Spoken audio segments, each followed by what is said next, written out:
এটা যে এটা বাজেটের আগে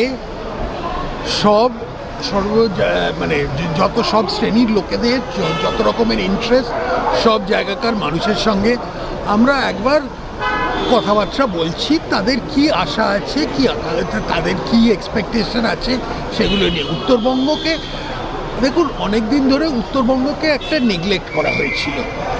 আমরা আমাদের ভারতীয় জনতা পার্টির কাছে উত্তরবঙ্গ একটা ভীষণ গুরুত্বপূর্ণ একটা স্থান অকুপাই করে। তো সেই কারণে এটা শুধু উত্তরবঙ্গের জন্য না, সব মানুষের কাছেই আমরা যাচ্ছি যে বাজেটের আগে যতটা সম্ভব, টাইম বেশি নেই, 20 তারিখে বাজেটটা করতে হবে। তার মধ্যেই যতটা সম্ভব একবার জেনে নিই যে লোকজন কী চাইছে, তাদের সমস্যাগুলো কী, সেগুলো কতটা সমাধান করা যায় সেগুলো দেখতে হবে। Tell us little bit your observation about the situation that Mamata Banerjee and Congress. No, I will not talk about that because that is not the purpose of this visit.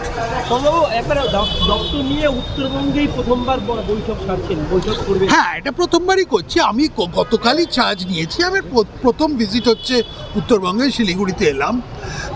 মানুষের সঙ্গে একটু কথা বলি, দেখি ওনাদের কি মানে চিন্তা আছে, কি আছে, কি বিষয়ে তারা চিন্তিত, কোনটা সামনের দিকে কোনভাবে এগোনো যায়। আমরা আমাদের পুরো ডিপার্টমেন্টের, ফাইন্যান্স ডিপার্টমেন্টের অধিকারী সবাইকে নিয়ে এসেছি, সেক্রেটারি, তাছাড়া সবাই। তাই জন্য একটা হাই পাওয়ার ডেলিগেশনই এসছি। কিন্তু বিষয়টা হচ্ছে প্রি বাজেট কনসালটেশন, অন্য কোনো রাজনৈতিক এখন লোন রয়েছে।